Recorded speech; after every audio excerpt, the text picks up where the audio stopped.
पाकिस्तान से ये खबर है, एक अमीर महिला ने अपने ड्राइवर से शादी कर ली। इतना भर बताने में कुछ भी बिजार नहीं है, लेकिन बात यह है कि महिला ने इस बात से मुग्ध होकर के शादी की कि जो उनके ड्राइवर साहब हैं वो जिस अंदाज से गाड़ी का गियर बदलते हैं वो उन्हें बहुत पसंद आया। तो वो कार चलाना सीखने के लिए उनके साथ जाती थी। उन्होंने देखा कि ये कुछ अलग तरह से गाड़ी का गियर बदलते हैं। तो गाड़ी का गियर बदलने में कौन सा आकर्षण हो सकता है? अरे वो जो बस में मैं बैठता था जब, तो आगे बैठता था बोनेट के पास, उनका एक बहुत पहले बस होते थे, उनका जो गियर वो निकला होता था बहुत लंबा सा होता था, और उसके डायरेक्शंस बहुत वो होते थे। ज्यादा पास चले जाओ तो एक आध बार लग भी जाता था। तो उसमें ऊपर काली ठूठी चढ़ी हुई है ना, लगता था कि स्टीमर वाला हत्था जो है यहाँ लगा दिया, और उसमें लिखा रहता था 1 2 3 4 टाइप का वो, लेकिन वो बिना देखे ही यूं धकेल देता था, कभी पीछे ले आता था। तो आप बड़ा चकित रहते थे कि यार मतलब ये स्किल का काम है ना। पर ये जो महिला है, इनका एक्सक्यूज है प्योर। इसका गियर लीवर से कोई लेना देना नहीं है। इनको बेसिकली उनके इंस्ट्रक्टर पे दिला गया और उन्होंने गियर को, क्या बोले, भोजपुरी में बहुत गाने हैं, बहुत अश्लील है। चिंताजनक है। मतलब हमको लगता है कि जो ताऊ कर है एक्चुअली वही हुआ है। कार सिखाते सिखाते हाथ पे हाथ रखा है और बस वहीं से स्पर्शेंद्री जो है ना, वो उसका अपने दृश्येंद्री, घ्राणेंद्री, श्रवणेंद्री, स्वादेंद्री, किन किन इंद्रियों में कन्वर्ट होता गया है ना। यही गियर है जीवन के, माया के गियर है ये। और ऐसी सोसाइटीज में जहाँ ऐसे गियर बदले हैं भाई साहब, जहाँ बहुत कम होता है इंटरसेक्स इंटरेक्शन, कि आप दूसरे जेंडर के आदमी से बहुत कम मिलते हैं, वहाँ पे जब आप कुछ सीखने जाते हैं तो वहाँ सिखाने वाला पुरुष होता है, तो बहुत आसान होता है आकर्षित हो जाना। कितने घरों में लड़कियां जब कार सीखने जाती हैं तो 7-8 साल का एक रेजगारी भाई पीछे वाली सीट पे बैठा रहता है। वो तो इस देश में पहले तो होता ही था कि लड़कियों के साथ एक रेजगारी चलती ही थी। हाँ, साथ में स्टेपनी जाएगा साथ में, और वो ब्लैकमेलर होता है। उसको मतलब नहीं दीदी क्या कर रही है, उसको मतलब है कि दीदी मेरा काट दिलाओ, नहीं कह देंगे कि तुम उससे बात कर रही थी। अरे तो बात तो करूंगी, उससे कार सीख रही हूँ, नहीं तुम उससे बात कर रही थी। ये करते के साथ में, अच्छा बच्चा हम तुमको ला देंगे, तुम ऐसे मत करो, तुम राजा बाबू है हमारा, देखो हम तुमको इतना प्यार करते, तुमको वो सब ठीक है, पहले ये दिलाओ, ये सब बातें मत बताओ, ये पहले, फिर 2 ठे बबल गम, 1 ठे चॉकलेट। तो ये ब्लैक मेलर रेजगारी जो होती है ना, बाप। लेकिन गाड़ी चलाते हुए मुझे एक चीज़ आकर्षक लगती है, चाहे स्त्री करे या पुरुष, मतलब गियर तो नहीं, स्टीयरिंग को ना कुछ लोग बहुत मिनिमल टच के साथ उससे डील करते हैं। मतलब एक तो होता है पूरा ऊपर से पकड़ के उसको हिलाना, और नीचे से, मेरा एक दोस्त करता है वो खासतौर से, ऐसे 2 उंगली से नीचे से एकदम पकड़ेगा और वहीं से उसको हिला के मैनेज करता रहता है, और फुल स्पीड में भी अच्छे से कर लेते हैं। वो कर लेते हैं। दिल्ली में एक यंत्र आता है, मतलब अब सब जगह है वो, एक स्टीयरिंग में एक लट्टू रहता है, वो घूमता है और उससे शायद घुमाने में आसानी होती है। उसको कभी मैं एक्सेप्ट नहीं कर पाया जीवन में। जिसको भी देखता हूँ मुझे लगता है यार, मतलब इतना बढ़िया गाड़ी आविष्कार किया गया है, उसकी स्टीयरिंग अभी भी गियर ही लगा रहे हो उसमें, तुम क्या ये लगा के रखे छोटा सा, उससे शायद वो दंदना के यूं घुमाने में आसानी होती है। पर मैं बचपन से इस बात का बहुत मैंने देखा है कि कुछ लोग गाड़ी यूं चलाते हैं, वो भी समस्या है, दोनों हाथ से सामने और दोनों हाथ घूमता है ऐसे, है ना, वाइपर की तरह। हाँ, कुछ लोग यूं चलाते हैं, दोनों हाथ नीचे, दोनों हाथ नीचे। कुछ नॉर्मल जो 10 बजे वाला जो होता है, 10 o'clock, वो वाला जो है वो तो नॉर्मल लगता है। बहुत लोग क्या करते हैं, उंगली लगाते हैं और उसके जो स्टीयरिंग में जो बार होते हैं उसको फंसा के घुमाते हैं। मजा बहुत आता है उसमें, लेकिन वो बहुत लेकिन सबसे फनी मुझे वो दृश्य याद है कि प्रीमियर फिएट जो होती थी पहले, प्रीमियर पद्मिनी, उसमें एक एल्डरली ड्राइवर थे, मैं उनके बगल में बैठा था। उसमें एक ही सीट होती थी बाय द वे, ड्राइवर और पैसेंजर सामने, लंबी सी सीट होती थी। तो वो ऐसे चलाते थे, तो मुझे लगता था कि यार एक वक्त के बाद कैसे मुड़ेगा ये जहाँ हो जाएगा क्योंकि वो उनके दोनों हाथ साथ में लगे होते थे। नहीं, वो तो विचित्र है। और उसमें देखो, ये जो सबसे आइडियल तरीका वही है, ताऊ हमसे कहते हैं कि 10-10 मोड में चलाना चाहिए। हमारी आदत है वन हैंड ड्राइविंग वाली, मैं हम भी एक ही हाथ से ड्राइविंग कर रहा होता हूँ, जब तक कि बहुत भीड़ 10-10 क्या लगता होता है? कि मतलब हाथ 10:10 अच्छा ऐसे, मध्य के से थोड़ा सा ऊपर, पर दोनों हाथ एंगेज होंगे ना उसमें। हाँ, दोनों हाथ एंगेज होते हैं। तो उससे प्लेसमेंट जो है वो बहुत अच्छा रहता है, और वो आपका ना विजन ब्लॉक कर रहा है ना बाकी चीज़ों को ब्लॉक कर रहा है। बहुत जो सीधा पकड़ते हैं ना उनके बारे में मुझे लगता है कि मुझे जो आदमी ऊपर से पकड़े रहता है स्टीयरिंग, हाँ, उसका विजन भी ब्लॉक उसके बारे में मुझे लगता है एक तो विजन ब्लॉक हो रहा है, दूसरा क्या है कि कभी भी कोई सामने ठोकेगा ना, इनके हाथ इनकी हत्या कर देंगे है ना, दुईठे सरिया खप से कुछ चाहिए तो आगे का कोहनी से है ना कोहनी निकाल लें फिर। सुसाइडल हो जाएगा, कोलैप्स कर जाएगा, जो खत्म हो जाएगी उनके। पर ये होता है कि गाड़ी में जब आपको ये एहसास नहीं होता कि आप चला रहे हैं, वो अवस्था होती है जब आप और आपका यंत्र जो गाड़ी है वो एक हो गए हैं। वो जब से राधा श्याम के नयन हुए हैं चार, श्याम बने हैं राधिका, राधा बन गई श्याम वाला मामला होता है कि गियर भी खुद ही बदलता, आप ही बदल रहे होते हैं, आपके पैरों से बदलता है। नहीं, एहसास नहीं होता आपको, आप कॉन्शियसली उसको नहीं कर रहे होते हैं। गियर भी बदलते हैं, क्लच इत्यादि जो दबाते हैं वो सब कुछ अपने आप हो रहा होता है, और आपका एफर्ट जो है वो सड़क देखने में इत्यादि में जाता है। आपका ध्यान फिर सोचने बतियाने में, हाँ, सोच सोचने रहे हैं बतियाने आप। बलियाने में, गाना सुनने में, गाने को साथ साथ गाने में, है ना, नबी नबी है नबी नबी, आप जो है एक्टिंग भी कर सकते हैं, रिकॉर्ड भी कर सकते हैं। अभी तो एकदम जैसी हो गया है, वो एकदम अवस्था होती है, वो अवस्था जो है ना जीवन में, आप जब सब कुछ ऐसा कर रहे हों जिसमें कि आप और एक मशीन एक हो जाते हैं। जैसे कई आदमी टाइप करते हैं, मैं जब टाइप करता था पहले तो मुझे देखना पड़ता था, मैं अभी भी टाइपिंग में कंफर्टेबल नहीं हूँ, पर मैं टाइपराइटर पे देखा है लोगों को जो कि नीचे तो देखते ही नहीं थे कभी भी, और वो मतलब टंकण जिसको ना लिटरली वो टंकण कर रहे होते थे और वो हो जाता था। वो अवस्था जो है ना, वही आत्मा परमात्मा का मिलना टाइप का अवस्था होता है। दक्षता। आप तो एक दक्षता आध बार हो बाबा जाती कर देते होंगे ऐसे नबी नबी चलते हम हुए बहुत बाल कुछ वाल करते हिला रहते के। हैं, हम बहुत कुछ करते रहते हैं, कुछ चबा रहे हैं, कुछ बना रहे हैं, कुछ और मोबाइल मैसेज देखने लग जाते हैं, फिर याद आता है कि नहीं मैसेज देखना हाँ, ठीक नहीं वो है, गड़बड़ है। लेकिन बीच में अलर्ट आ गया, बहुत देर से अलर्ट आ रहा है, तो फिर हमको लगता है कई बार क्या होता है ना कि उसमें ना ड्यूरेशन वही गलत होता है। आप 2 सेकंड के लिए देखना चाहते हो पर आप 2 सेकंड में रख नहीं पाते हो, आप वो 3 या 4 नहीं, वो 2 सेकंड काफी होता है, हाँ क्योंकि आप और गाड़ी एक थे, इसलिए कुछ भी तकलीफ नहीं थी, आपको पता ही नहीं था कुछ। सडनली आप हट जाते हो गाड़ी से। नहीं तो हम अनलॉक नहीं करते हैं फ़ोन को।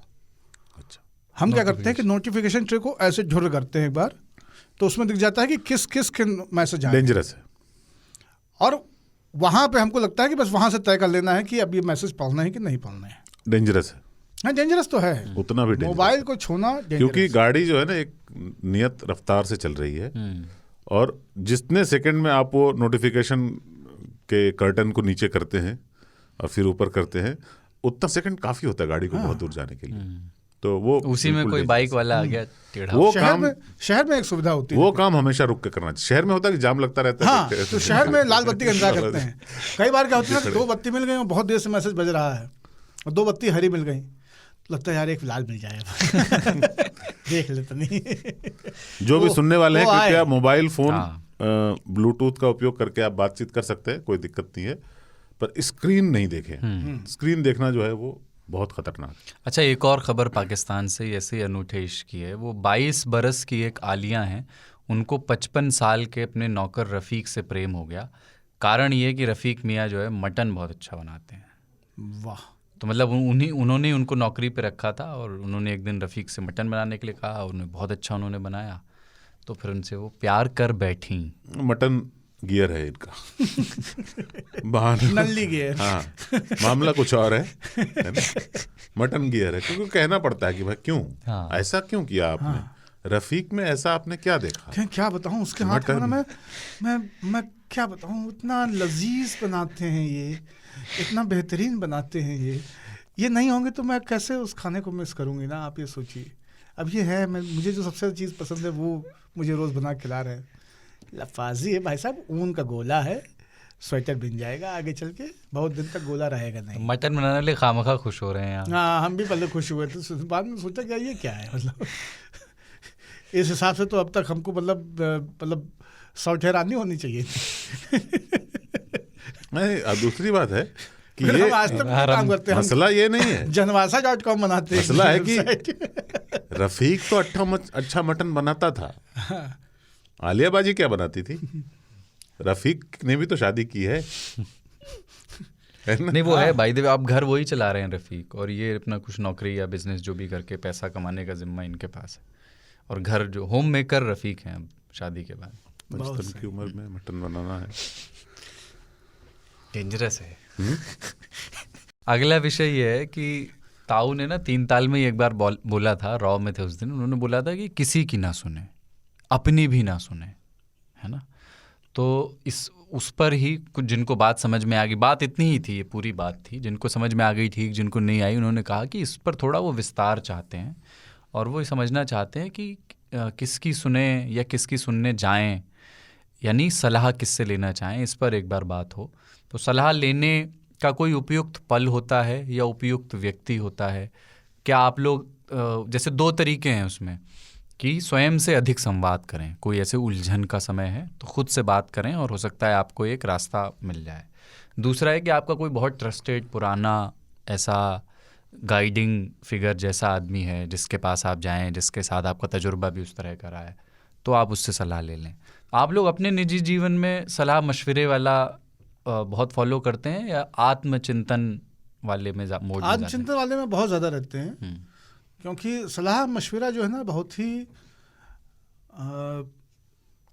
संदिग्ध चीज़ है। जैसे सलाह देने वालों लेने वालों को हम लोग की तरफ एक बात कही जाती है, लोग ऐसे मौज मौज में कहते हैं, अगर बहुत अच्छा उदाहरण नहीं है कि कोई सज्जन ने अपने मित्रों से पूछा कि यार हमारा विवाह नहीं हुआ है लेकिन हम बाप बनने वाले हैं, तो कुछ उपचार बताओ क्या करें। तो उन्होंने कहा कि बताते हैं, और शाम तक पूरे शहर को खबर हो गई। तो ऐसे सलाहकारों से बचें। इसलिए हम ये बात कह रहे हैं क्योंकि ये तो एक मजाक वाली बात होगी, लेकिन सलाह उससे लेनी चाहिए जो सलाह के प्रति गंभीर हो, उत्तर के प्रति गंभीर हो। सलाह उसको देनी चाहिए जो उत्तर के प्रति गंभीर हो। और हमारे जो उसको आस खोल बोला जाता है भाई। कुछ लोग ना पूछते हैं सबसे जाके, करते किसी की नहीं है, सलाह ले ली और फिर किया कुछ और, तो क्यों ली थी? ये एक्चुअली वर्ड है क्या, मतलब आस खोल बोलते हैं उनको। अर्बन डिक्शनरी के वर्ड्स बता रहे हैं। खतरनाक शब्द है भाई ये तो। नहीं वो है। और क्या है सलाह में ना बॉस, मैं तो आत्मचिंतन भी बाबा एक जो है ना वो एक झोल है उसमें। आपका मन जो है ना आपको बहुत उल्टी सलाह देता है और बाद में आप पछताते हो। 2 तरह की, मैं कल ही बात कर रहा था इसके बारे में अपने साथियों से अबाउट हेडलाइंस, कि पहली हेडलाइन जो मन में आए बहुत ज़बरदस्त आती है, देना नहीं चाहिए, है ना। क्योंकि वो जो मन का एक फ्रंटल वाला हिस्सा है ना वही कहता है ये गाड़ी ले लो, अरे लोन तो चुका देंगे, गाड़ी ले लो, इतनी मस्त गाड़ी है, इसको तो लेना ही चाहिए। और लेने के बाद फिर कोसते हैं अपने आप को। या कोई परफ्यूम ले लिया या कोई चीज़ यूं दिख गई इतनी अच्छी और मन कहता ले ही लो यार, क्या बात कर रहे हो। ताऊ सबसे होता है जूते में। हाँ, आदमी जूता 100 जूता देख के एक जूता पसंद करता है और उसको पहन के जैसे दुकान से बाहर निकलता है और बगल वाली दुकान से जा रहा होता है, वो भी जूते की होती है, वहां पे कोई दूसरा जूता देख के यार पछतावा ये लेना चाहिए। उस लिहाज से मैं ये मानता हूं कि 2 तरह की सलाह होते हैं। आपकी गाड़ी खराब हो गई है तो मैकेनिक से सलाह ले सकते हो, जिनके पास वही गाड़ी है उनसे सलाह ले सकते हो। ये दुनियावी चीज़ों के लिए है। जो आपको कुछ निर्णय करना है, जो आपका भविष्य निर्धारित करेगी, आप अपने आप से पूछोगे तो बहुत गलती करोगे। आपको कुछ और बता देगा, आप खुद को कुछ और बता दोगे, फिर बाद में उसी बात पे यार मेरा मत ही मारा गया था, मत मारी गई थी मेरी, मैंने पता नहीं क्यों कर लिया ये। उसका एक तरीका जो है मतलब सलाह खुद को देने का, वो ये है कि आप अपने सलाह को रिजेक्ट करो। अब विकल्प देखो, ठीक है। आप जो खुद को सलाह दे रहे होते हैं ना, आपका सलाह नहीं होता है। जैसे हम कुछ बोल रहे होते हैं, कन्वीनियंस होता है। हाँ, तो आप ना एम्प्टी आउट करो पहले पात्र बनाओ अपने आप को सलाह का। पात्रता तभी आती है जब आप खाली होते हो। भरे हुए पात्र में कुछ समाता नहीं है।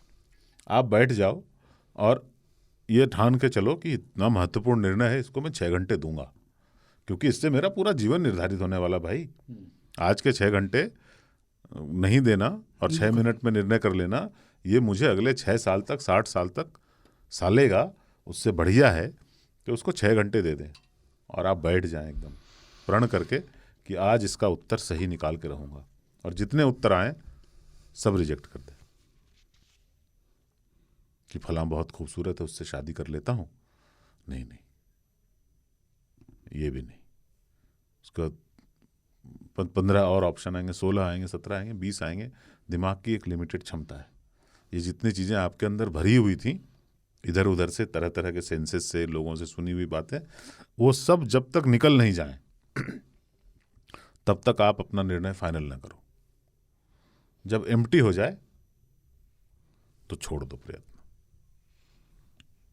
तब फिर क्रिएशन करने की जरूरत होगी। तो आपका जो भी आपके अंदर है, इतने दिनों का एक्सपीरियंस है ना, वो फिर जुड़ेगा। वो जो पात्रता आपने क्रिएट की है कि मैं इस सलाह का पात्र हूँ, मुझे इसमें सलाह चाहिए, उसमें कुछ ना कुछ फूट जाएगा।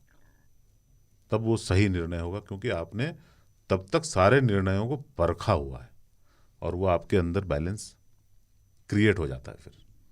लेकिन आप जब तुरंत निर्णय करते हो, वो बाबा जब मटन बनाते हैं ना, तो उसको मैरिनेट करते हैं। जल्दी वाला भी बनाते हैं, अभी तो गेस्ट आ गए फटाक से, तो निकाल के थाव करो, फटाफट निकाल के तड़ातड़ तैयार, एकदम टेबल पे लग गया, सबने खा लिया, चले गए। लेकिन उसमें ना बाबा को रस मिलता है ना, तो वो खाना होता है। और जब आप पूरी प्रक्रिया का पालन करते हैं कि अगर किसी ने बोला है आधे घंटे तक इसको मैरिनेट करना चाहिए, तो 30 मिनट उसको मिलना चाहिए। नहीं मिलेगा तो जो पारखी होते हैं, तो जब इतने छोटे से डिसीजन में, इतनी छोटी सी प्रक्रिया में, जो कि पेट में जाना है और सुबह निकल जाना है, टेस्ट बड्स को थोड़ी देर के लिए एंजॉयमेंट मिलती है 30 मिनट के लिए, उसके लिए आप ऐसे प्रोसेसेस को फॉलो करते हो। अपने जीवन के बारे में जो महत्वपूर्ण निर्णय है वो किसी को ना लेने दें, किसी को भी नहीं, खुद से लें। मैं क्या ऐसा करता हूँ? बहुत कम। जो भी मन में आया कर लिया, फिर बाद में पछताए। यही जीवन है। Life is made of decisions and regrets. एक इसमें वो है ताऊ, जैसे कहते हैं कि सुने सबकी करें अपनी, तो उसमें ये है कि बात करके देखने में क्या हर्ज है, अगर आप अपने आप को ऐसे ट्रेन कर लें कि मैं इन्फ्लुएंस नहीं हूँ। आप कंटेंट कलेक्ट कर, कई बार क्या होता है आपको चीज़ों को पता ही नहीं होता है। अब हमको ऐसे वेरियस आर्ग्यूमेंट, इसलिए मैंने बोला दुनियावी चीज़ों के लिए कि फलां चीज़ की वो स्पेसिफिक नॉलेज कोई स्टोरी है। जैसे हम लोग यहाँ बैठते हैं न्यूज़ रूम में, कोई स्टोरी है, उसकी क्या हेडलाइन होनी चाहिए। बेस्ट होता है कि 2-4 लोगों से सलाह करें, जिन लोगों ने ऐसे बहुत सारे हेडलाइन दिए होंगे पास्ट में, उनसे बात करें। जो मतलब सीनियर जो होते हैं, वो 20 साल से यही कर रहे हैं, उनसे बात करें, और फिर आप निर्णय करते हो। तो पर ये दुनियावी चीज़ है। आपको स्वयं को लेकर जो निर्णय करना है, जिसमें कि और कोई अफेक्टेड नहीं होगा, सिर्फ आप होंगे, तो फिर आपको वो स्वयं करना चाहिए। पतंगे का फैसला जो है ना, हाँ, पतंगे को करना चाहिए। दीपक उससे फायदा ये होता है, दीपक कर आप कभी दूसरे को ब्लेम नहीं करेंगे। आप कभी भी दूसरे को ब्लेम नहीं करेंगे, तब आप खुद को भी ब्लेम नहीं करेंगे, क्योंकि वो निर्णय आया हुआ होगा। मत्ती जो मारी हुई कहते हैं ना, वो वही कहते हैं जो कि टेम्पररी जो है डिसीजन ले लेते हैं, और अपना ही दिमाग कहता था, किसी से नहीं पूछते, किसी से नहीं पूछते, अपना दिमाग कहता है और कर डालते हैं, फिर पछताते हैं। कोई बुराई नहीं है करके पछताने में। हम लोग तो इस पे चर्चा करते रहते, बिना करके मत पछताओ, करके पछताओ। नहीं भाई, हम उसमें जो ताऊ ने तरीका बताया ना, चेकलिस्ट वाला, हमारा तरीका उससे सिमिलर है। और वो ये है कि आप के दिमाग में जितने भी ऑप्शंस हैं किसी चीज़ को लेकर के, जैसे आप फ़र्ज़ कीजिए कि आप अपने बारे में सोच रहे हैं कि मुझे ये करना चाहिए अब इस पड़ाव पे आकर के, या मुझे इस तरह का काम करना चाहिए, इस तरह का बिजनेस करना चाहिए, इससे विवाह करना चाहिए, इस शहर में चले जाना चाहिए, ये वाली पढ़ाई कर लेनी चाहिए, अपनी सेहत के लिए ये करना चाहिए। ये जितने निर्णय हैं, इन सारे निर्णयों को आप एक तरफ कॉपी को बीच से खोलें और बाईं तरफ ये सब लिख डालें जो जो विकल्प आपको तुरंत समझ में आ रहे हैं, उनका पॉजिटिव साइड क्या है, वो सब आप बाईं तरफ लिख डालें। और फिर जो ताऊ कह रहे हैं ना कि उसको एम्प्टी कीजिए, हमारा जो एम्प्टी वाला हिसाब है वो ये है कि इस बाल्टी को हटा दीजिए, अब दूसरी बाल्टी रखिए कि ये तो भरी है, इसके अलावा क्या कर सकते हैं। क्योंकि आदमी कई बार क्या है ना कि अपनी क्षमताओं के अनुरूप अपना असेसमेंट करता ही नहीं है, और उसके विकल्प जो है ना, उसके कंफर्ट और जो उसकी फेमिलियरिटी है उसके इर्द गिर्द रह जाते हैं। मीडियोक्रिटी उसी से होती है। जैसे एक पंडित का बच्चा रह गया। एक पंडित का बच्चा अपनी जिंदगी में सोचता ही नहीं है कि मैं मत्स्य पालन या मुर्गा पालन के बारे में सोचूं कभी, उसको विचार ही नहीं आता है। और कोई हो सकता है कि कोई दूसरा बच्चा हो जो मतलब पोल्ट्री फार्म खोल करके उसने करोड़ों कमा लिए, और ये उसके वहाँ बाद में जाकर के वो मुंशी हो जाएंगे हिसाब जोड़ने का कि हाँ भैया इतना आवर है, इतना कैश दे गए हैं, इतना कहीं चेक से दे दे, 3 दिन बाद नौकरी वहीं कर रहे हो, लेकिन आपके ऊपर एक ठप्पा नहीं, कहीं क्या कर रहे हैं उनके यहाँ, उनकी फैक्ट्री में, उनके फार्म में काम करते हैं। लेकिन ये इल्ज़ाम कैसे अपने ऊपर ले लें कि हम मुर्गा पालते हैं, हम तो शर्मा हैं, पावे हैं। तो मैं ये कह रहा हूँ कि अपने दायरे के सभी विकल्पों को एक तरफ आप पहले लिख डालें बाएं में, और उसके बाद आप सोचें कि दाहिनी तरफ इन सब के अलावा और क्या किया जा सकता है, उनको लिखें और उनके बारे में सोचें कि इनका प्लस माइनस क्या है। हमेशा असेसमेंट इन दोनों के हिसाब से करना चाहिए कि इधर जो हम सोच रहे थे, जो हमारे ऑब्वियस चॉइसेस थे, इनमें हम कहाँ जाएंगे कहाँ नहीं जाएंगे, और जो दूसरी तरफ वाले हैं, जो ताऊ ने तरीका बताया है, जो मैंने तरीका बताया है, इन दोनों तरीके या इसके अलावा कितने भी और तरीके हों, एक चीज़ हमेशा याद रखिए, हर तरीका पंचतंत्र की कहानी की तरह है, वो अप्लीकेबल एक जगह पे होता है, एक जगह पे नहीं होता है। जैसे मुझे लगता है कि मैं जर्नलिज्म के अलावा 5 या 6 चीज़ें ऐसी हैं जो मिनिमम और कर सकता हूँ काफ़ी अच्छे तरीके से। कम 15 चीज़ें ऐसी हैं जो मैं अपने आप को जीवित रखने के लिए कर ही सकता हूँ और ठीक ठाक कर लूँगा। बहुत सारे लोग 15 वाले में नहीं होंगे, बहुत सारे लोग ऐसे होंगे कि नहीं जर्नलिज्म नहीं कर रहे हैं तो ये 2 चीज़ें मेरे से और हो सकती हैं गिरी से गिरी हालत में, या वो करेंगे तो वो सक्सेसफुल नहीं रहेंगे। लेकिन 5 चीज़ों को लेकर मेरा ये है कि नहीं, ये 5 चीज़ें ऐसी हैं जो मैं ठीक ठाक कर सकता हूँ, उसमें मैं नाम, रोटी, कपड़ा और मकान की आवश्यकता अपनी पूरी कर सकता हूँ। तो सबके पैरामीटर अलग किस्म के हैं क्योंकि व्यक्ति अलग है, पहली चीज़ तो ये। दूसरा क्या है कि कई बार क्या होता है कि जैसे हम कहते हैं ना कि इतना कैलकुलेट करके चलो, लेकिन आपके सामने जो एग्जाम्पल खड़ा होता है वो दरअसल कैलकुलेट करके था ही नहीं, उसने अचानक से किसी दिन कोई निर्णय लिया और वो बहुत बड़ी चीज़ बन गया। उसी की तरह बहुत सारे लोगों ने अचानक निर्णय लिया था और वो ज़मीन दोज हो गए, ख़त्म हो गए, या कोई बहुत कैलकुलेट करके चला फिर भी फेल हो गया। हाँ, कोई फिक्स फार्मूला तो नहीं, तो उसका कोई फिक्स फार्मूला नहीं है। इसलिए जो एक सबसे महत्वपूर्ण चीज़ है ना कि सलाह अंतिम सत्य नहीं है, चाहे वो आपकी हो, स्वयं को दी हुई सलाह, चाहे आपने आपको किसी ने दी हो या आपने किसी को दी हो। सलाह केवल एक परामर्श है, वो व्यक्ति के काम, उसका जो एफर्ट है और उसके बाद में उसकी जो पारिस्थितिकी है, उन सब चीज़ों से भी प्रभावित होता है। लक वक्त तो मैं जानता नहीं हूँ, लेकिन इतना ज़रूर जानता हूँ कि अब जैसे हमारा भाई है, उसने एक ये कौन सा एयरबीएनबी टाइप नहीं होते हैं घर, उसने मनाली में एक 3 मंजिला लकड़ी का बना हुआ ओल्ड मनाली वशिष्ठ में एक घर ले लिया और उसको लाखों रुपए उसने दे दिया ओनर को। उसने 5 साल का पैसा एडवांस लिया, 10 साल की वो लीज़ हुई और उसका ये था कि एयरबीएनबी बना करके और इससे अच्छा रिटर्न आएगा, ये एकदम फ्लरिशिंग बिजनेस है। और ये हमारे भाई के कॉन्टैक्ट्स बहुत अच्छे हैं यूरोप में और तमाम सारे, उसके बहुत सारे दोस्त और सर्किल इस तरह का है, वो खुद भी ट्रेवलर है तो उसके सर्किल बहुत मजबूत है। तो उसका ये था कि ये this will be super successful. उसने 2019 के आखिर में ये निर्णय लिया, उसमें पैसा लगाया और 2 महीने बाद लॉकडाउन, कोविड आ गया और 2 साल तक कोविड रहा, 0 रिटर्न, पैसा डूबा हुआ। और इस साल मार्च में जब लगा कि अब सब सामान्य हो रहा है तो शॉर्ट सर्किट से वो पूरा का पूरा घर लकड़ी का अग्नि में समाहित हो गया, ओहो। उसमें आग लग गई। तो अब इसमें निर्णय उसका बहुत सही था कि मैं केवल इंजीनियर ही क्यों रहूं, मैं कुछ और भी कर सकता हूं और आगे चल के ये मेरे लिए एक जरिया बन सकता है। मैं इंजीनियरिंग छोड़ करके एक ज़्यादा back to nature, close to nature, authentic, fresh, organic life में चला जाऊंगा, इसी तरह के लोगों को एंटरटेन करूंगा, इसी तरह की जगहों पर रहूंगा। उसका सोचना बहुत अच्छा है।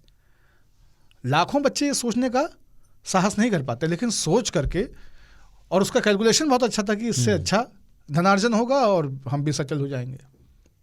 लेकिन वो बाउंस कर गया, तो वो उल्टा हो गया। वो पूरा का पूरा इन्वेस्टमेंट और वो पूरा का पूरा एफर्ट, वो सब मिट्टी हो गया। It is all zero. और उसको कंपनसेट करना पड़ रहा है, क्योंकि उसको जो डैमेज हो गया है वो पोजीशन आपका था, तो उसको कंपनसेट भी करना पड़ रहा है। तो ये एक उदाहरण है कि कोई भी सलाह, चाहे आपकी हो चाहे कि, वो बहुत पारिस्थितिकी बहुत सारी चीज़ों को तय करती है। आपने बहुत बढ़िया बाग देखा, मलिहाबाद में आम फर रहा है और बढ़िया कमाल की फसल हुई है, और आपने आइडेंटिफाई कर लिया कि यार ये 5 लोगों के जो बाग है ना, ये लगभग 35 बीघे में, ये बेस्ट, सबसे बढ़िया रसीला दशहरी इनके पास है, लंगड़ा भी इनके पास है। आपने आइडेंटिफाई कर लिया और आपने ले लिया ठेके पे कि इस साल की फसल का हम आपको 1 करोड़ 20 लाख रुपया देंगे, और आपने कैलकुलेट किया कि 2.5 से 3 करोड़ का आम इसमें से निकलना ही निकलना है। ये आप कैलकुलेट करके चल रहे हैं। लेकिन हुआ क्या कि उस साल चौंपा लग गया, आंधी आ गई, आंधी आ गई, चौंपा लग ऐसी गया, कि सारा टिकोला आपका जमीन पे। तो अब आपको समझ नहीं आ रहा है कि आप करें क्या, क्योंकि आप तो 1 करोड़ 20 लाख रुपए दे चुके हैं, एक साइन ना कर चुके एक चीज़ है बबल, बहुत सारे ऐसे लोक कथाओं में, पुरानी कहानियों में ये कई बार एक किरदार होता था जो बहुत उलट बांसी वाली भाषा में, कोई फकीर होता था, कोई भिखारी होता था, या कोई पागल व्यक्ति होता था, जो मुख्य किरदार को, कहानी के मुख्य किरदार को कोई ऐसी सलाह अनजाने में दे जाता था जो उसके बड़े काम आती थी कि बिल्कुल। उल्टे चले जा, इतना कह दिया, फिर वो आगे गया, पता चला आगे शेर से बचा लिया इस सलाह ने। ऐसे बहुत सारी छोटी छोटी सलाह, जैसे अमिताभ बच्चन को डायरेक्टर राकेश ओम प्रकाश मेहरा ने अक्स फिल्म के लिए ये फ्रेंच कट दाढ़ी वाला लुक सजेस्ट किया, तो उन्होंने रख लिया और उनका कि आप इसको रखो, उन्होंने रख लिया। और उसके बाद वो एक नई पहचान, उनकी बढ़ती उम्र के साथ जो अमिताभ बच्चन की पहचान बन गई, बिल्कुल, जबकि क्लीन शेव हुआ करते थे, जबकि क्लीन शेव हुआ करते थे। ऐसे ही संजय दत्त ने एक इंटरव्यू में कहा था कि जब वो जेल में थे और बहुत एंग्शियस रहते थे कि क्या होगा, तो एक हवलदार ने उन्हें ये सलाह दी कि आप ना कोशिश करो, बहुत मुश्किल काम है, पर कोशिश करो कि आप उम्मीद छोड़ दो। और बोले कि फिर मैंने बहुत एफर्ट लगाया और मैंने उम्मीद छोड़ दी कि मैं 2 दिन में 4 दिन में निकल जाऊंगा, और फिर मेरा टाइम बहुत जल्दी और आराम से कट गया वहाँ जितना। एक उम्मीद छोड़ने सोचिए कितनी तलब खत्म हो गई। इसमें क्या है कि एक हम लोग बचपन से सुनते आ रहे हैं, कोई कहेगा कुएं में कूद जाओ तो कूद जाओगे, हाँ। है ना। पर अगर मुझे तैरना आता है तो क्यों नहीं कूदूंगा, और किसी के कहने का इंतजार क्यों करेंगे। और कुआं अगर सिर्फ 5 फीट गहरा है और उसमें पानी नहीं है और मुझे तैरना नहीं आता, तो क्यों नहीं कूदूंगा। लेकिन हमारा जो पूरा अभी तक का था ना, मैं सबसे, जो भी सुनने वाले हैं जिन्होंने सुना यहाँ तक, हमने जो कुछ बोला उसे भूल जाइए, क्योंकि हम जो कह रहे हैं कि सलाह लीजिए मत। अब मैं आखिर में आता हूँ सलाह देने पे, क्योंकि आप नहीं लेंगे पर कुछ मांगेंगे लोग, तो उनको देना पड़ेगा। अरे हमसे कोई सलाह मांग ले, मांग के तो दिखाए। सलाह मांगने एक पर, सवाल पे बोला हम आधे घंटे सलाह देते। अगर कोई सलाह मांगे और आप सलाह दें, एक अच्छी चीज होती है सलाह देना, तो उनको चार्ज जरूर करें, 5 रुपया ही सही, मुफ्त की मत दें, तो उसको भी वैल्यू लगेगी इसमें कि मेरा 5 रुपया गया है, ये सलाह की कीमत थी। कभी भी मुफ्त में सलाह नहीं दें, चाहे वो आपका घनिष्ठ मित्र क्यों ना हो। वो बोले कि यार क्या करना चाहिए, मुझे गाड़ी लेनी चाहिए, आप उनको बोलिए मुझे 100 रुपये दो, उसको बता दीजिए नहीं लेनी चाहिए, लेनी चाहिए, लेकिन चार्ज जरूर करें। मुफ्त की सलाह कभी मत दें। हाँ, पसंद नहीं दोबारा मत पूछना। अब ना कभी ऐसे सलाह ले नहीं और दें तो मुफ्त की ना दें। मुझे वो वाले किस्से बड़े मज़े देते हैं जिसमें एडवाइसेस गॉन रॉन्ग, जिसमें सलाह दी गई, पर वो आगे चल के गड़बड़ हो गई। जैसे कि एक डॉक्टर साहब ने एक मरीज़ को बोला कि भाई अब तुम्हारा जो है लीवर ठीक नहीं है, तुम शराब अब मत पियो। तो बोले डॉक्टर साहब एक पैक तो ले सकता हूँ। बोले नहीं भाई। बोले सर एक पैक से क्या हुआ? अच्छा चलो एक ही लेना, एक से ज़्यादा मत लेना। बोले ठीक है। अगले दिन घर आए, उन्होंने 2 लगा लिए। तो पत्नी ने कहा कि डॉक्टर ने तो एक ही बोला था। बोले एक पैक की पर्ची दूसरे डॉक्टर से बनवा रखी। तो वो है ऐसे ही। इसमें एक है कि एक पैक कहा था लेकिन उसकी क्वांटिटी नहीं बताई थी। 60-90 अपने हिसाब से बनाया है। नहीं, उसमें एक और ये भी तो है कि वो एक डॉक्टर साहब के पास पहुंचे, डॉक्टर साहब बस रुक नहीं रही है, चल रही है दनादन, तो कुछ बता दीजिए, बस पतला है बहुत मामला। तो बोले नींबू लीजिए, अब कोई ऐसी दवाई की आवश्यकता नहीं है, आप जो नींबू लें ठीक हो जाएंगे। तो अगली सुबह मॉर्निंग वॉक में मिले दौड़ते हुए। बोले ठीक है डॉक्टर साहब। बोले आप बताइए आपका क्या हाल है, अब पहले से बेहतर? बोले डॉक्टर साहब क्या बताएं, जब तक नींबू लगाए रहते हैं तब तक रुकी रहती है। यार गोल के पीने को कहा था तुमको। तो ये है एडवाइस इज गॉन रॉन्ग। पर आपने वो फिल्म देख ली क्या? मतलब मैंने आपका कुछ, आपने एक रिव्यू ट्वीट किया था मनोज बाजपेयी की, एक जो फिल्म आई है गली गुलियाँ। देखी नहीं देखी? अच्छा, मैंने वो देखी फिल्म। चलिए मैंने अगली बार रिव्यू पूरा पढ़ा। हाँ मुझे देखना है, हाँ। वीकेंड में देखूंगा। हाँ, थोड़ी स्लो है, अलग थोड़ी डार्क टाइप की फिल्म है, पर आप भी देखिएगा बाबा। थोड़ा एक रिकमेंडेशन जैसा भी हो जाएगा, अगली बार बात भी कर लेंगे, क्योंकि वो है मतलब। हाँ, हमने एक फिल्म है। देखी, हम बहुत थोड़ा सा दुखी हुए उसको देख करके।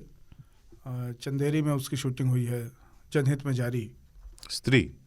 जनहित में जारी, अच्छा, डायरेक्टर वही है। जनहित में जारी। हाँ। डायरेक्टर शायद वही है जिसने स्त्री बनाया है, लेकिन अपने को जमा नहीं। और उसमें सारा दोष, कास्ट उसकी बहुत अच्छी है, लेकिन दोष जो है वो डायरेक्टर महोदय का ही है। संवाद लेखन से लेकर डायरेक्शन तक उसमें कमजोरियां हैं। चलिए मैं चिट्ठियां पढ़ता हूँ न्योता वाले श्रोता। पहली चिट्ठी है फ्रैंकफर्ट से गोरखपुरिया 3 तालिया दीपक सोलंकी की। ताऊ बाबा और सरदार को सादर नमस्कार। एपिसोड 106 में नहाने पर बात हुई। रात में सुन रहे थे, दोबारा नहाने का मन कर गया, नहा भी लिए। नहाने के इतने तरीके और आप तीनों के अनुभवों से पूरा रिलेट कर पा रहे थे। बाबा ने जो सरसों के तेल वाले तरीके का जिक्र किया, बचपन में पूरे जाड़े उसी विधि से नहाना होता था। हाँ, सेटअप थोड़ा अलग होता था। लड़कपन में जब दादी का राज था, बिना नहाए ना तो कुछ खा सकते थे, ना ही स्कूल जा सकते थे। वो नियम धीरे धीरे आदत में बदल गया, जो वीकेंड को छोड़कर आज भी कायम है, बस स्कूल की जगह ऑफिस ने ले ली है। वापस आते हैं बचपन में। तब टोटी सिस्टम नहीं था। घर के आंगन में सीमेंट का एक चौकोर चबूतरा, उसके बीचों बीच नल और लगभग सटे हुए एक गुसलखाना और एक पैखाना। गुसलखाना सिर्फ घर की महिलाएं इस्तेमाल करती थीं, पुरुष चबूतरे पर नहाते थे। जाड़ों में कटोरी में सरसों के तेल लेकर चबूतरे पे पहुंचते, फटाफट स्वेटर कपड़ा निकाल के ऊपर अरगनीप टांग देते और मालिश शुरू। पापा का नियम ये था कि मालिश के बाद दंड बैठक मारना है, ताकि देह अंदर से भी गर्मा जाए।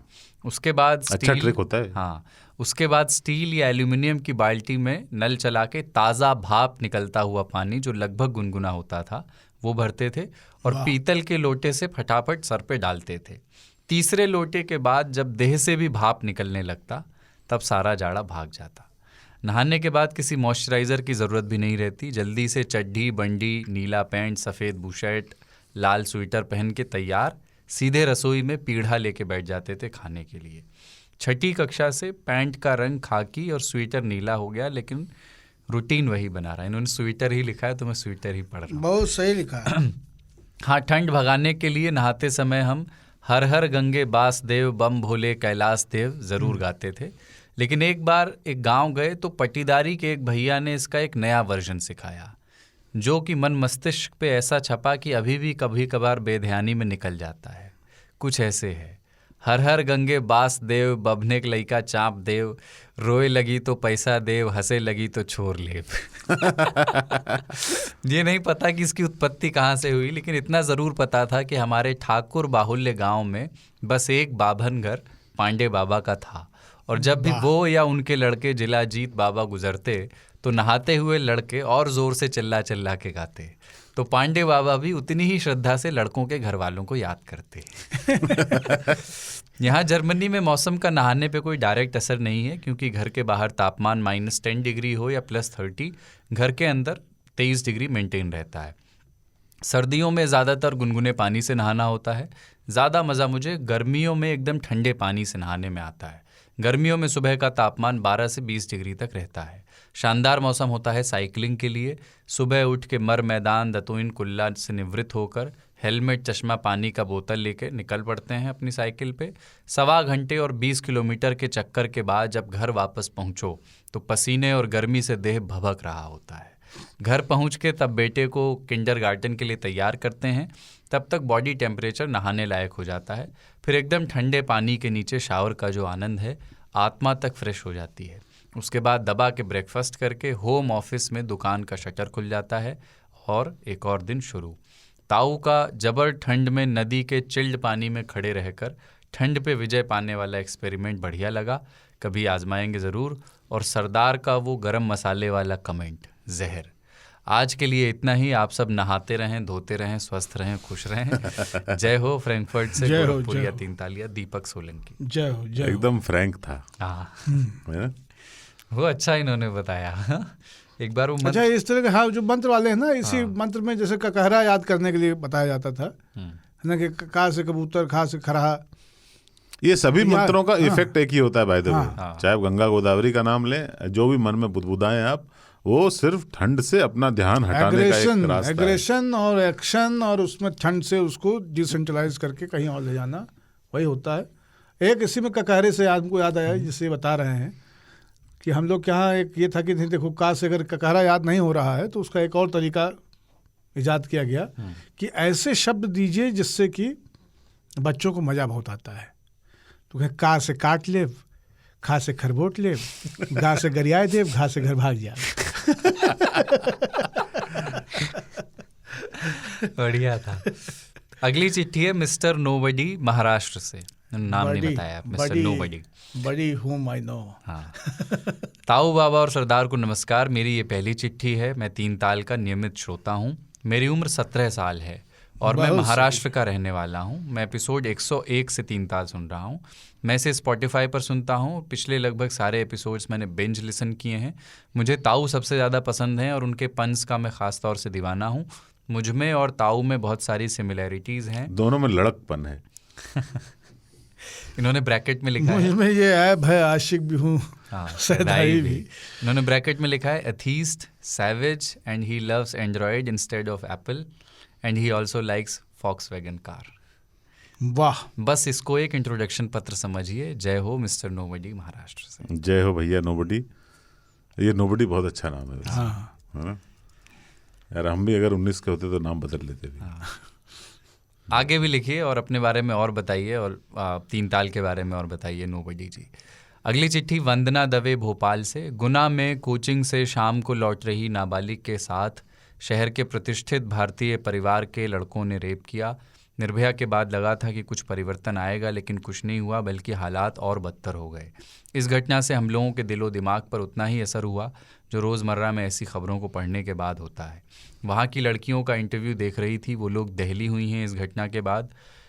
उन्होंने कहा कि मम्मी हमें ना कॉलेज भेज रही हैं और ना ही कोचिंग। इन लड़कों की सज़ा हमें क्यों? ऐसे प्रश्न क्या किसी के दिमाग को झकझोर रहे हैं? 3 ताल का 99वां एपिसोड सुना था। उसमें रात में तफरी करने को लेकर कुछ था। यदि एक लड़की के नज़रिए से सोचा जाए तो उसका क्या अनुभव होगा, इस बारे में भी विचार किया जाना चाहिए। इसी पर मैं आनंद जी की भी टिप्पणी पढ़ देता हूँ, फिर एक साथ आप लोग बोल सकते हैं। आनंद जी की जोधपुर से इस पर आई है कि फ़िज़िकल और मेंटल मैच्योरिटी की एज अलग अलग होती है। अक्सर शरीर में बदलाव पहले आते हैं, दिमाग बाद में मैच्योर होता है, जो कॉन्सिक्वेंसेस सोच सके। टीनेज को इसीलिए भटकाव की आयु बोलते हैं। ऊपर से सामाजिक ढांचा ऐसा है कि कोई भी अकेली लड़की ऑप्रेस्ड कास्ट की मिल जाए तो फिर क्या कहने। दबंगों की लड़की से थोड़ा डर लगता है लौंडों को, क्योंकि उसके घर वाले पीछे से आकर मर्डर कर सकते हैं भैया जी का। मिर्ज़ापुर के मुन्ना भैया जैसे हर मोहल्ले में हैं। स्कैंडिनेवियन लॉज यहाँ कैसे चलेंगे? अपराधियों को मानवाधिकार दो, फांसी मत दो, कैदियों को 2 टाइम चाय दो, ज़मानत एक अधिकार है। जैसा देश वैसा भेष और वैसा कानून। हाई कोर्ट, सुप्रीम कोर्ट, एक वकील की फ़ीस मिडिल क्लास की पूरे साल की इनकम से ज़्यादा है। इतना महंगा न्याय लेने के लिए घर बार बेचने के बजाय कट्टा खरीदना बेहतर है। तो ये एक ग्रुप में टिप्पणी हुई, आप लोग कुछ कहना चाहते हैं इस पे? इन्होंने कहा कि हमने रात की तफरीह का जिक्र किया और उसमें महिलाओं के लिए कितना मुश्किल है रात की नहीं तफरीह पर। उन्होंने सही कहा और उसके ऊपर बात होनी चाहिए, लेकिन कई बार हम लोग 3 ताल में इसलिए भी उसमें बहुत इन डेप्थ नहीं आ सकते हैं क्योंकि हम उसके डायरेक्ट स्टेक होल्डर्स हैं नहीं, हम अपना राय रख सकते हैं। और एक आध बार हम लोगों ने प्रयास किया भी कि बीच में कुछ महिला साथी जुड़ें और वो अपनी बात को रखें, लेकिन ये बहुत आवश्यक नहीं है कि सभी विषयों पे हम बात कर सकें। 3 ताल ने ऐसा कोई बिला नहीं उठाया है कि सारे विषयों पे बात वो करेगा। ये विषय बहुत सही है, इसके ऊपर कभी ना कभी हम लोग चर्चा थोड़ी बहुत करेंगे ज़रूर, लेकिन वही है, एक चीज़ अंदर रह जाती है कि महिलाओं के विषय पे भी अब पुरुष ही बोलेंगे, ये भी एक टिप्पणी आती है। और इसलिए भी हम लोग कई बार जो सहज आने वाले विषय हैं उनके बारे में बातचीत करते हैं। कानून और कट्टे वाली जो बात है वो बिल्कुल आपकी बात सही है, लेकिन आप ये सोचें कि अगर सब लोग कट्टा लेने लग जाएं तो देश में फिर स्थिति क्या होगी। अभी जो स्थिति है या जिस रूप से जिस तरह का देश है, आपने खुद ही बताया, जिस तरह का समाज है, जिस तरह के लोग हैं, वो कानून के बाद तो इस हालत में है। और अगर कानून से आस्था ख़त्म करके हर व्यक्ति कट्टे में अपनी आस्था ले जाए तो वो हालत कितनी दुरूह हो सकती है, इसके बारे में सोचिए। रही बात जमानत की और इन सारी चीज़ों की, तो वो उसके पीछे की बहुत लंबी लर्निंग है और वो केवल एक जगह की, एक देश की, एक समाज की लर्निंग नहीं है। राइट टू बेल या कैदी को 2 बार चाय मिले कि नहीं मिले या उसको खाना दें कि नहीं दें, एक सीमा से ऊपर किए गए अपराधों की एक ही सज़ा होनी चाहिए और वो फांसी होनी चाहिए। इस तरह के तमाम सारे तर्क हम लोग सुनते हैं जो भावावेश में भी निकलते हैं और कई बार तर्क संगत भी लगते हैं। दुनिया के कई देशों में इसीलिए फांसी की सज़ा है, हम भी उनमें से एक हैं।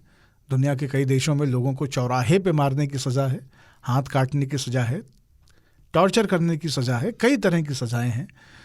उनकी ऐसी सज़ाएं भी हैं जिसको हम अपने लिए, अपने देश के लिए अनुमन्य नहीं मानते हैं। सज़ाओं के पैमाने, सज़ाओं के पीछे की वजह है और सज़ाओं का असली मंतव्य, इन सारी चीज़ों को एक स्वस्थ समाज में कैसे देखा जाए, इन सब चीज़ों के ऊपर हम लोग 3 ताल में पहले चर्चा कर चुके हैं। तो मुझे लगता है कि ये विषय तो आया है कि लीगल प्रोसेस और आईपीसी और इन सब को किस तरह से देखा जाए या कितना एक्चुअली कानून में और इन सब में आस्था रखें। लेकिन ये जो आपने कहा कि हम लोग तफरीह की बात कर रहे हैं, तो तफरीह में महिलाओं की तफरीह पे थोड़ी बहुत चर्चा हम लोग किसी दिन करेंगे ज़रूर। और इस बात से सहमति है उन्होंने जो कहा कि उनके लिए उतना आसान नहीं जितना पुरुषों के। मैं तो सहम गया वंदना जी की का पत्र सुनकर। और मैं इसमें थोड़ा सा मेरा ये है कि हम ये जो समस्या है ना, कानून और कट्टे से सॉल्व नहीं हो सकती। कानून में आप फांसी की सज़ा दे दो, फांसी की सज़ा तो है ना मर्डर पे, कौन सा मर्डर रुक जाता है, कहाँ पे रुका है? सवाल उसका नहीं है, सवाल घर का है, सवाल ये लड़कियों से ज़्यादा लड़कों का है। उस पर कभी भी मतलब प्रधानमंत्री जी ने कभी बोल दिया कि अपने लड़कों को समझाइए, पढ़ाई सिखाइए, पर हकीकत ये है कि हमारा समाज अभी भी वैसा ही है जैसा पहले था, बहुत कुछ परिवर्तित नहीं हुआ है। कार खरीद ली है पैदल चलने वाले ने, जाहिलियत उतनी ही है।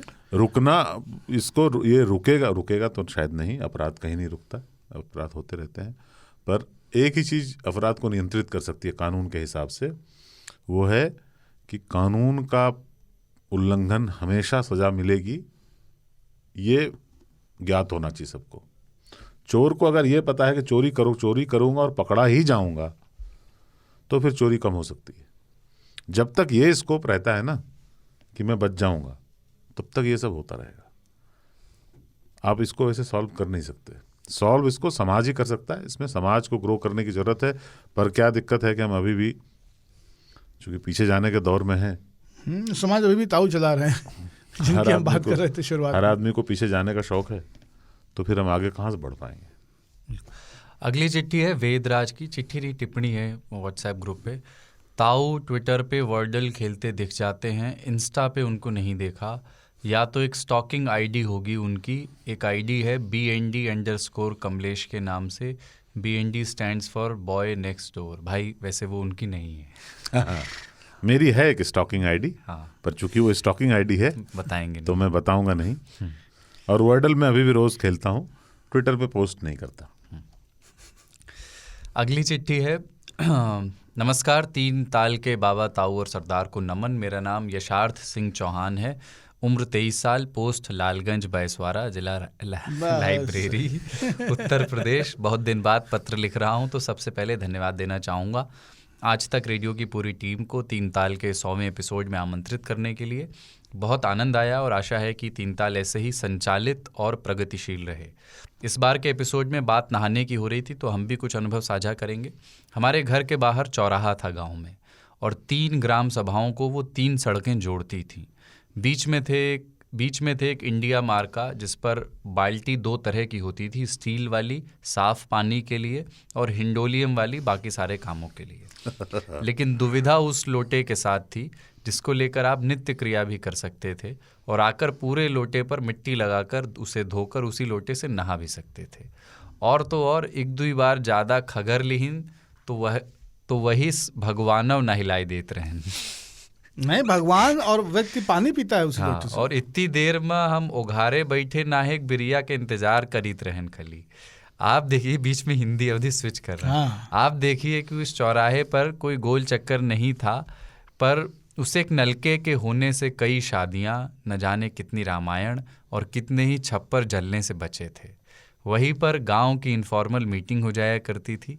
आज वहां गोल चक्कर है और उस पर कोई प्रधानी के लिए लड़ता सुरेंद्र बहादुर सिंह का चुनाव निशान नल है, पर वो बात नहीं है।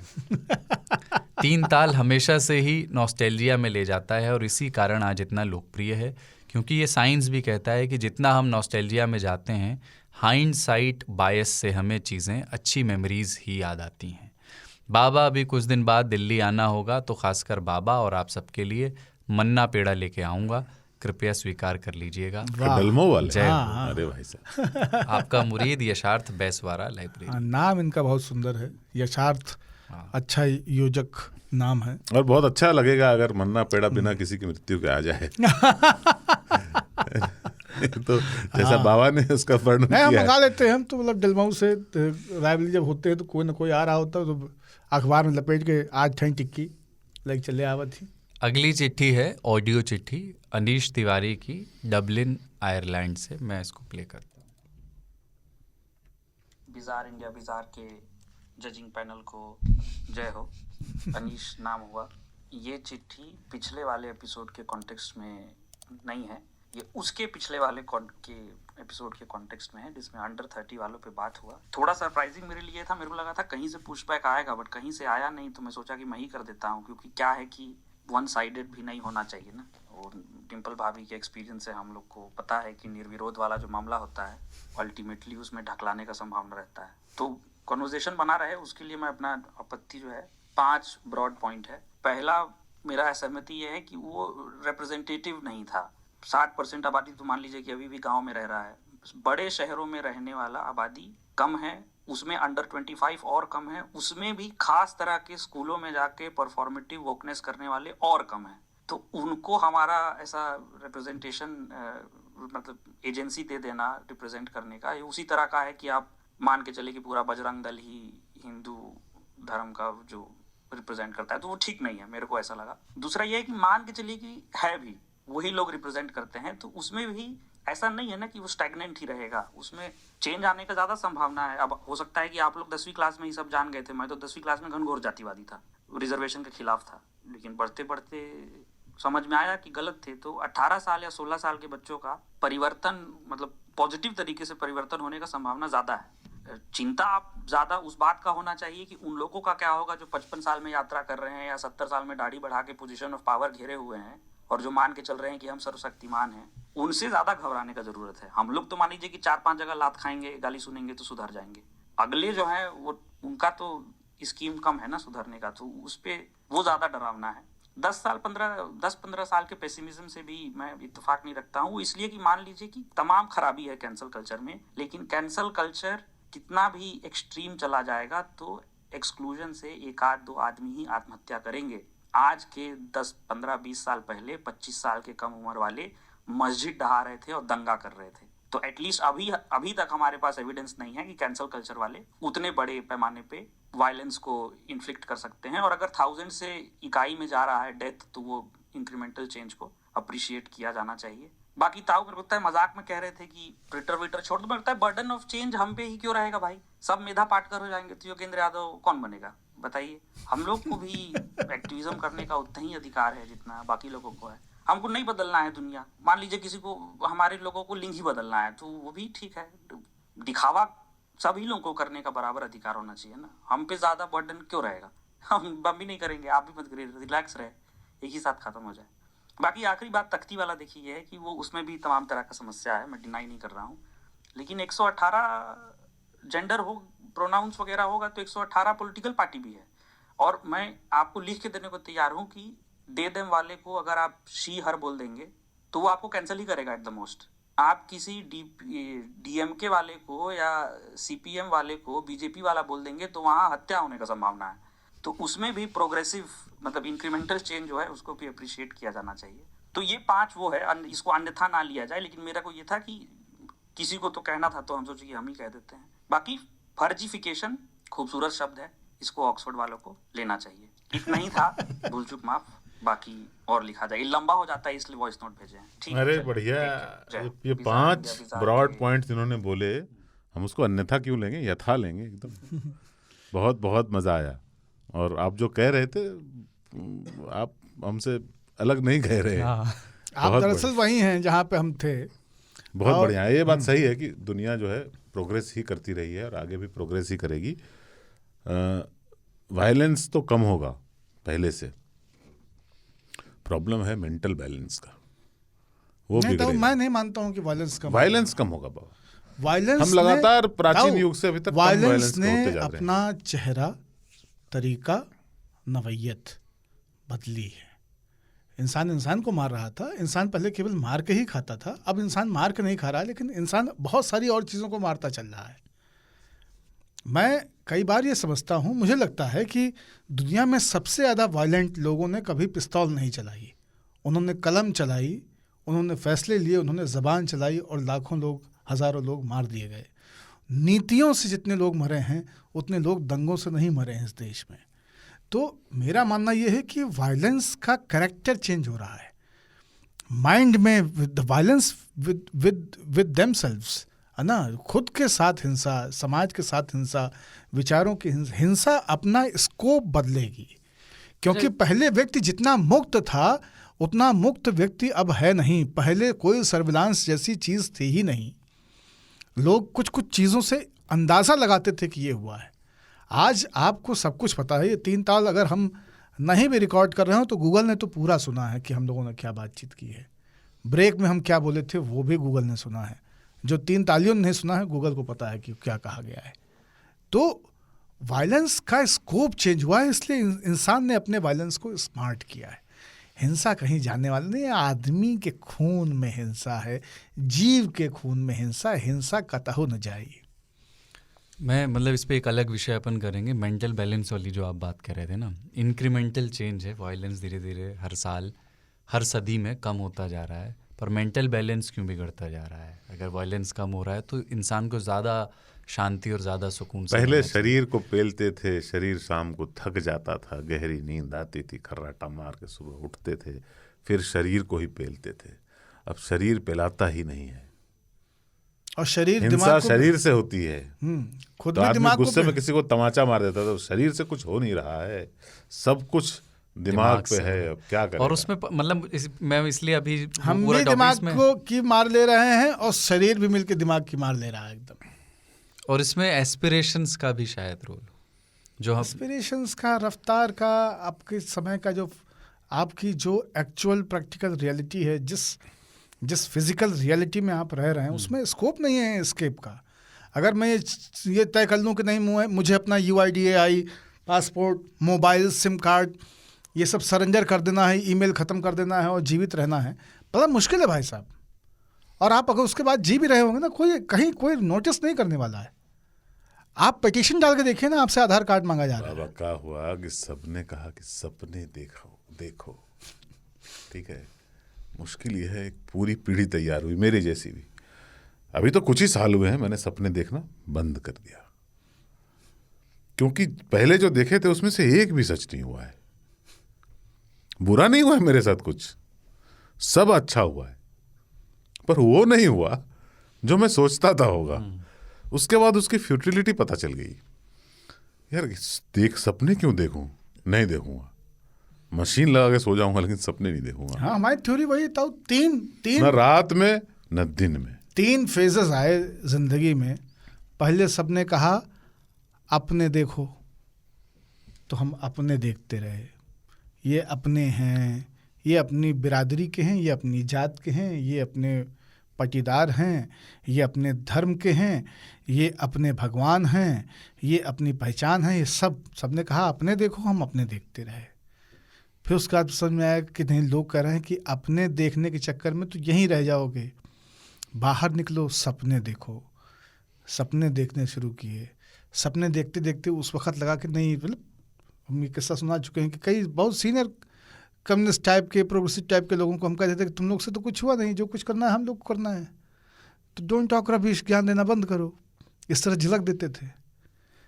अब लगता है कि अब नए देखो, तो अब नए देखते हैं। अब जो है ना, जो हम लोग शुरू में बाबा की बात कर रहे थे, अब हम बाबा मुद्रा में लौट के आ गए। लौट के अब संन्यास हुआ जाता है, तो हुआ चाहता है। चिट्ठियाँ भेजिए, आपको चिट्ठियाँ भेजनी है। आपको मालूम है किन किन विषयों पर, सलाह वीरों पर, और आपके लिए कोई लाइफ चेंजिंग सलाह रही हो तो उस पर भी, जो सलाह के बारे में हमने आज सलाह दी है कि सलाह हम नियमानुसार चार्ज करते हैं। कृपया स्पॉटिफाई पे जाके 5 स्टार लाइक दें, कमेंट भी कर दें उसमें। we'll एप्पल और charge you for Spotify this, पे हाँ। टाइप करके कमेंट। और ये सलाह सही हो या आवश्यक नहीं है। और अनीश भाई, 2 एपिसोड पहले हम लोगों ने जो सलाह दी थी, जरूरी नहीं वो सलाह सही हो। आप अपने विवेक का इस्तेमाल करें, हमने सलाह दी है। विवेक का इस्तेमाल तो मैं करता हूँ, विवेक इस्तेमाल होने को तैयार नहीं। बागी हो गया है। और सपना मैंने देखा नहीं है, सपना में जाके देखा था रोजा। ठीक है, तो चिट्ठी भेजिएगा ट्विटर के ब्लू टिक्स पर। और ताऊ और बाबा होने का, उसका जो प्रचलित मीनिंग पे जो हमने बात की, आपके बाबा और ताऊ की क्या यादें हैं, उस पर चिट्ठी भेजने का तरीका वही है, radio@aajtak.com, या फिर आप हमें व्हाट्सएप कर सकते हैं 9953323303 पर। जो हमारा व्हाट्सएप ग्रुप है 3 तालियों का, उसमें अगर आप नहीं हैं अभी, शामिल होना चाहते हैं, तो इसी नंबर पर आप हमें मैं भी 3 तालियाँ लिख के भेज दें, हम आपको ऐड कर लेंगे। 9953323303। 109वें एपिसोड में हम मिलते हैं। जय हो। जय हो, जय हो, जय हो।